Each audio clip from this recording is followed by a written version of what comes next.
watching Fox 35 News Plus, streaming on Fox Local.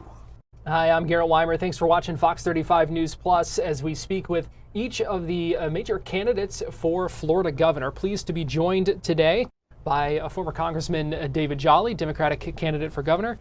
Good to be with you, Garrett. We appreciate you. We appreciate you coming in. Really do appreciate your time. I know it's a busy time on the campaign trail. Just talk to us first of all about how things are going, what you're doing, and how things are going on the campaign trail. Look, since I was with you, since we announced, I think we've done 160 town halls, I believe, across the state, from small towns like Milton and Molino on the Alabama border to Key West down in Monroe County and everywhere in between.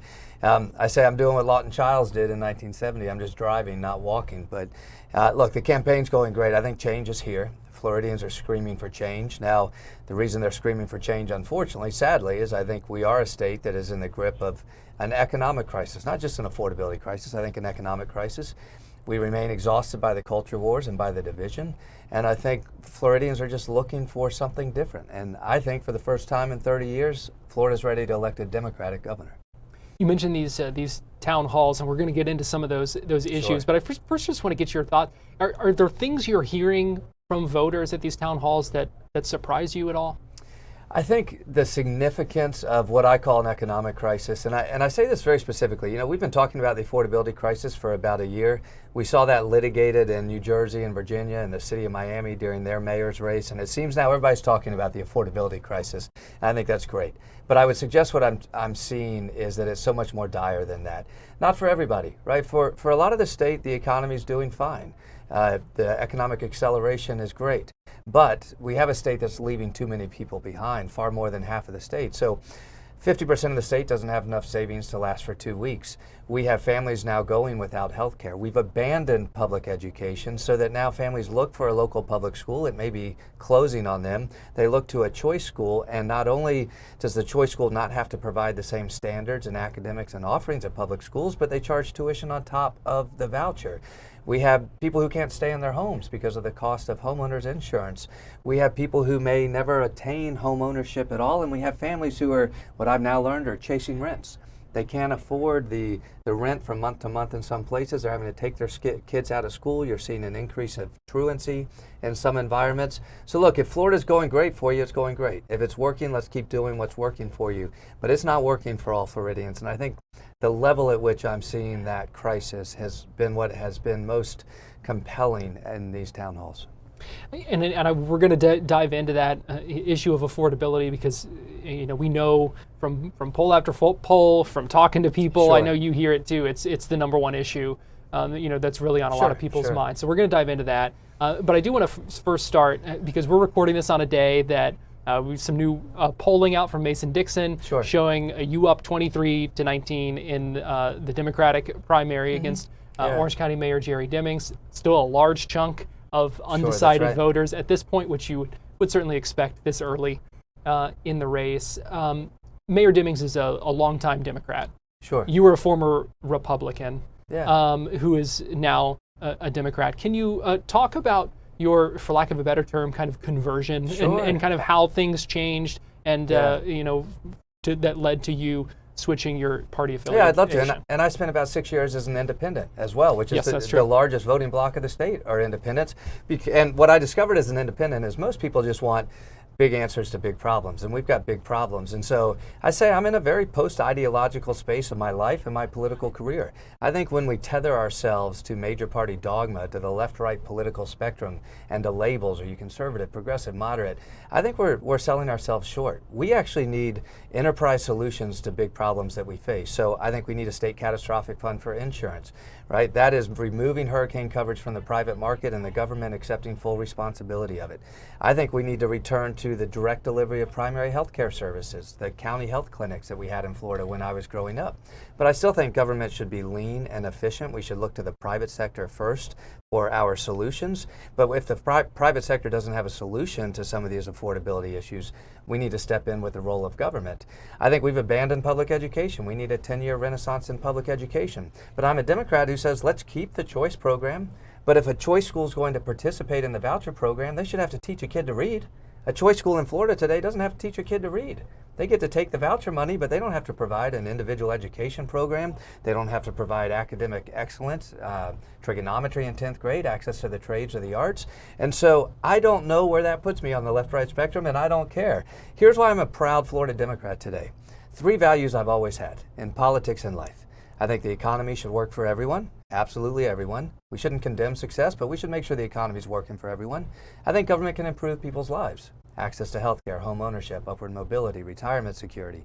And I think we should be a place where everyone's rights are protected and their dignity celebrated, regardless of the color of their skin, where they were born, who they love, or who they worship. Those are values. Those are values I've had my whole life as a Republican and an independent, but they're values that I do see as rooted in Democratic Party tradition. It's why I'm a proud Democrat, but I am talking about a platform so much bigger than just our party. Let's talk affordability and what you have said. You know, we've heard it called the affordability crisis time after time. You say it's larger. It's an economic crisis. So how did we get here? How did we get here? I think we abandoned the responsible social investments that have been what has made America great in a post-World War II economy and in post-World War II America. What do I mean by that? We're a capitalist economy. We should remain a capitalist economy. But along the way, our capitalist economy has included responsible investments in a robust public education system. Now we are attacking public education and abandoning it. We've included investments in access to health care, affordable health care. Now that's gotten away from people. Access to home ownership, to retirement security. All of those have required responsible social investments that we have decided to use our taxpayer dollars for. I think if you can go back to the rise of Newt Gingrich in the 90s, I was part of the class of Republicans that went into D.C. thinking we needed to tackle the debt, we needed to tackle the deficit, we needed a leaner government. But in the time since I kind of started my departure from the Republican Party, I do believe the Republican Party has decided to dismantle government, to dismantle the responsible social investments that have made capitalism great in America. And as a result now, the economy's gotten away from people. So I think my great fear in Florida is without a return to the responsible administration of government, Florida will become a home for the rich and the reckless and leave half the state or more behind. I think it should be a home for everybody. When it comes to the issue of property taxes, we know there's a big discussion going on right now, and we have also heard from the governor talking about it again during his State of the State address this week. Democratic leaders in the House and Senate coming out afterward and saying that they think that's a misplaced focus and that the issue is property insurance. Do you think both are issues when it comes to the affordability crisis going on, or do you think one is playing more of a role than other? Look, I fought for a national catastrophic fund in Congress. I think we need a state catastrophic fund. I think the insurance market has collapsed around us. But I would tell you I'm a Democrat who thinks we need property tax relief. Now, I've been a Republican. I don't think Republican math ever works out. And I think what Republicans in Tallahassee are proposing ultimately is going to shift the cost onto renters. It is going to defund critical services. And I just don't think their final plan will work out. But let's see what the math looks like. But what I'll tell you, Garrett, is we do need property tax relief. I think we need property tax relief for first-time home buyers. Right, we have a Save Our Homes and Portability program that benefits longtime homeowners, but we have no benefit for the first-time home buyer. So that first-time home buyer who buys a long-time homesteaded property, their second-year tax bill can jump by 300 or 400%. So I think we need targeted first-time home buyer tax relief. And I would suggest if we're in the midst of an affordability crisis, perhaps we need to expand the state homestead exemption. Either do it writ large, do it for people based on certain income groups or retiree. I think targeted homestead exemption tax relief is important as well, but the math has to work. We can't just defund services. I think the long-term plan of Republicans in Tallahassee is to make local communities wards of the state. Meaning, if you are a good Republican community for Tallahassee, they'll make sure you have your resources. But if you're a blue community with different priorities than Tallahassee, they're going to withhold resources from you. This is about strangling the ability of municipalities to have local control. I used to be a Republican that thought local control was one of the fundamental premises of our party. The government closest to the people was best. As governor, I would return to local control. Let's talk about property insurance, and you mentioned the statewide catastrophic fund. Can you talk more about what you would like to see with that? Sure. Right now, 60 to 70% of your homeowner's insurance bill is to cover hurricanes and natural disasters because we're a state that denies climate science and we have not prepared for the changing economic challenges as a result of climate change. And so I just think the private market is incapable nationally of covering natural disaster risks. Hurricanes in Florida, flooding in Texas, wildfires in California. So while I wish there was a private sector solution, I don't think there is one. If we were to take the state hurricane fund right now, it has about $8 billion in it. Republicans fund it every year. It's not controversial, but they use it to bail out insurance companies, not homeowners. If we were to actually build the hurricane fund, you've got to get it over about $30 billion. You could start by taxing insurance companies. Right now, Republicans let them ship their profits out of state, keep their losses here. If we were to build up the hurricane fund large enough, the state could begin to act like a complete insurer against hurricanes. What does that mean? It means if 60 to 70% of your current homeowner's insurance bill is for hurricane and natural disasters, and we remove that from your bill, you save 60 to 70% on your homeowner's insurance. That's the future of natural disaster coverage, whether Florida's the first to do it or not. I just think Florida should lead the way in this. Let's talk about kind of the intersection of the economy and legal immigration. Do you think H-1B, the visas and the proliferation of them is driving down wages here in the state? I don't. I think H-1B visas are filling some critical job and labor shortages. I know my Republican friends continue to try to attack every lane of both legal and illegal immigration. I think that's wrong. I think we should recognize the economic and cultural contributions that immigrants have had in Florida and across the country and have today. And so that is not a concern of mine. Let's talk illegal immigration. We know during the DeSantis administration, specifically since President Trump was inaugurated a year ago, the state has played a large role even on the national level, getting attention for the efforts here. What would illegal immigration enforcement look like under a David Jolly administration? I think we should create safe communities. I want to be very specific about this language.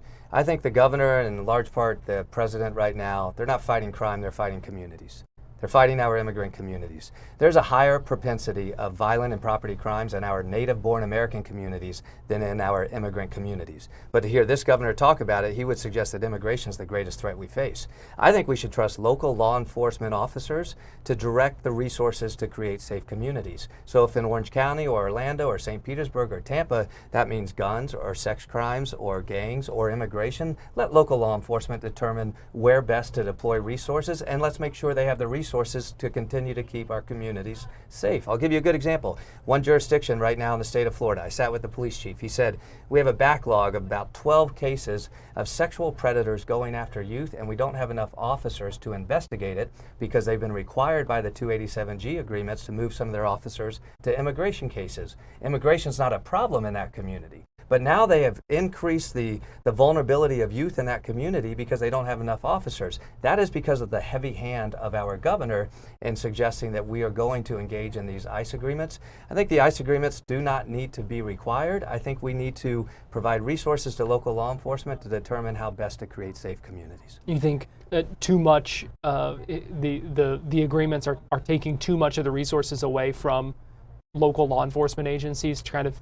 They're tying their hands, they're abandoning local control, and they're also manipulating how we attack crime. I don't think the greatest threat to our community is the responsible worker who's shown up every day for 12 years for the job without so much as a speeding ticket to earn a day's wage, to put food on the table for his 2 kids, to learn English and pursue the American dream. Look, if I was in the place of a county mayor, for instance, I would not sign the 287G agreements. I think it was wrong for Mayor Demings to sign the 287G agreements. And if you look at what's happened, we've now seen over 5,000 ICE detainees in Orange County at a significant cost to the taxpayers, now supported by a decision by the Orange County mayor. I simply think that was wrong. Let's talk education. You've previously supported school vouchers. Mm-hmm. Where do you stand on that now? And we'll start with that one. Yeah. Just talk about school vouchers and where you stand. Well, let's start with the pretext to that. I think we need a 10-year renaissance in public education. I think we need a 10-year renaissance of funding for public education. I think we should take a portion of our tourist development tax dollars. I know we're in Orlando, But I think voters could approve 10% of our tourist development tax dollars to go into teacher pay and to the infrastructure in our public schools, pay our teachers 30% more, move them into the top half nationally, and create an environment where Florida's families want to rush into our public education system again. But then I am a Democrat who says we don't have to kill the choice program, but we have to apply the same standards and rules and offering requirements on our choice schools that we put on our public schools. Here's what I mean by that, Garrett. A choice school in the state of Florida does not have to teach your kid to read today. Your first grade kid in a choice school can't read, the school gets to kick them out. They take the voucher and they say, sorry, your kid can't read, we're sending them back to public school. Send us a kid who can read. I think if a choice school takes vouchers, they should have to provide the same services, standards, and offerings, an individual education program for the kid who can't read, access to academic excellence, trigonometry in 10th grade, access to the trades, to the arts, whatever it might be. If it is a good enough requirement for our public schools, it should be a requirement on our choice schools as well. If we do that, then we're fighting for Florida's families, because we're saying we want you to have the best public education system in the entire country right here in Florida. But if you choose choice, we're going to make sure these choice schools actually have to provide the same product that our public schools are providing your kids. You mentioned the funding for public schools, because we have seen some concerns from these school districts and schools that are running into issues as students kind of leave, and all of a sudden they're saying that they're having trouble keeping the doors open. We have abandoned public education in the state of Florida, and it's a moral wrong. It's a moral wrong that our teachers are paid dead last in the nation. We're the third largest state with a growing economy. We pay our teachers dead last in the nation. We still have some schools that are 80-year-old structures with portables and trailers in the backyard as classrooms, with leaky window air conditions, in the playgrounds, a dusty field under an oak tree. And if you offer a new construction small choice school, of course Florida's families are going to abandon public education because our politicians have abandoned it. So let's reinvest in public education, fight for Florida's families, give them access to a exciting, excellent public education environment. And then if you're going to choose a choice school, let's make sure it's actually providing the same services, but it goes deeper than that. If a choice school takes a voucher, they've got to cap tuition at that. They don't get to charge families tuition on top of that voucher, because the whole idea that Jeb had 20 years ago is we're going to help families in need. You're not helping families in need if you're taking the voucher, but you say we need another $6,000 in tuition on top of that. The choice program under Republican leadership has created an educational crisis that we are just entering the final phase of. We need a governor to step in and triage it and reverse it. What happens, in your mind, what happens if it's not reversed? I think Republican education policy in Tallahassee is intent on having public education be a platform for a permanent underclass in the state of Florida. And I think it's a moral wrong, and I think it deserves condemnation what they're doing. Let's talk about higher education. For years now, in-state tuition has remained flat. Would that remain a priority, and you think that's something that would continue to be feasible to do going forward? I think so. Listen, I'm somebody who believes in math and science and data and all the other things that contribute to human progress. So the math has to work, right? I mean, this is part of the hijinks of the property tax repeal in Tallahassee right now. I do think we should keep in-state tuition where it is, but more importantly, I think we should give preference to in-state students to our flagship universities. Right? If a child has the same scores and qualifications from Florida as someone from North Carolina, let's give that University of Florida slot to the kid from Florida. We pay for it as taxpayers, and the frustration you hear from Florida's families that they can't access our flagship universities, let's see if we can fix that. My greatest concern with the state university system is that Ron DeSantis has turned them into these ideological playgrounds where he's appointed failed politicians to lead them without any qualifications for institutional advancement or academic excellence. I actually think I want to remake the entire board of governors for the state university system and return to a place where we're going to have college presidents that know how to pursue academic excellence and institutional advancement, and abandon this ideological test bed that Ron DeSantis has tried to lay down in the state of Florida. Let's talk about healthcare. We know that there are a lot of families. You know, we talked about affordability. Yeah. Affordable healthcare is people are starting this year with premiums going through the roof. What role do you see the state? What role do you think the state should play in making sure that people can afford health care? And in my last year on the trail, this is probably one of the areas where I've seen the most precise crisis developing. And listen, I'm a preacher's kid. I don't come from wealth, but obviously I've been fortunate to serve in Congress. I'm an attorney, but I'll be working for the rest of my life. We have 2 young kids. We had to remove our children from the only pediatrician they've known this year just because we couldn't afford the insurance that covered them. This is just a local family doctor. This isn't a concierge platinum type program. And we are in so much more fortunate position than many others in the state of Florida. Here's what I know is happening. Florida has not expanded Medicaid. We're one of 10 states, and we should. It is an economic return to the state, and it improves qualitative outcomes for patients and families. But I've moved one step further. You know, growing up in Florida, I remember the county health clinics, that regardless of your ability to pay, you could walk in and you could receive primary health care services for you or your children. I would go once a year or so for the school physicals if you wanted to play basketball or tennis or whatever it might be. I actually think while Washington figures out the negotiation game it plays with insurance all the time, we should step in as a state and directly fund primary health care services in all 67 counties. Return to the county health care clinic model. If you can't afford it, God bless you, you're still welcome to receive health care services. If you can, maybe you're going to get a bill of $100 or $150 like you might at an urgent care clinic right now. That may not be the long-term solution, but we need an immediate solution right now because it will be an economic return to the state and it will improve healthcare outcomes. And before my critics on the right say, oh, no, that's state-run healthcare, all this other stuff. No, we already fund, and the legislature, both in Tallahassee and the Republican Congress, make sure that we have funding for what we call community health centers, federally qualified community health centers that are providing services around the state. We already have a platform for it, but I think the state needs to lead in saying we are going to make direct access points for primary care health care available in the county seat of every county across the state. I want to talk a little bit about governing. Yeah. You said earlier, before we get into that, you said earlier that you think Florida is ready to elect a Democratic governor. I do. Why do you say that?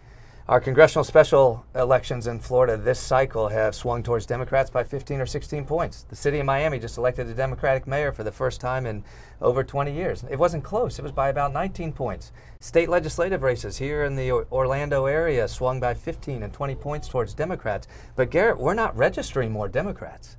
There's not this surge of Democratic Party registrations, but voters are saying they are desperate for change. And in Florida, we've had 30 years of Republican rule. And so if there's an affordability crisis, an education crisis, a healthcare crisis, an insurance crisis that is bothering you, now is the time you're saying, I'm willing to do something different because this state is in crisis and I don't know if I want to raise my kids here anymore. I don't know if I want to retire here anymore. You're facing these challenges that are permitting you for the first time in a long time to say, maybe we go back to what Bob Graham and Lawton Chiles stood for, which is the basic responsible administration of the government. Are we educating your kids? Can you get to work on time? Is the economy going to support you staying here and retiring? Are you going to be able to stay in your home? Because the answers to too many of those questions today are no under Republican leadership. Even if you're elected governor as a Democrat, you would likely have a heavily Republican legislature Sure.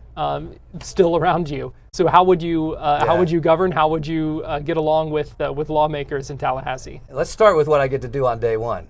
Through the appointment process, I get to fire the Surgeon General of the state, bring back somebody that believes in science and public health and vaccines.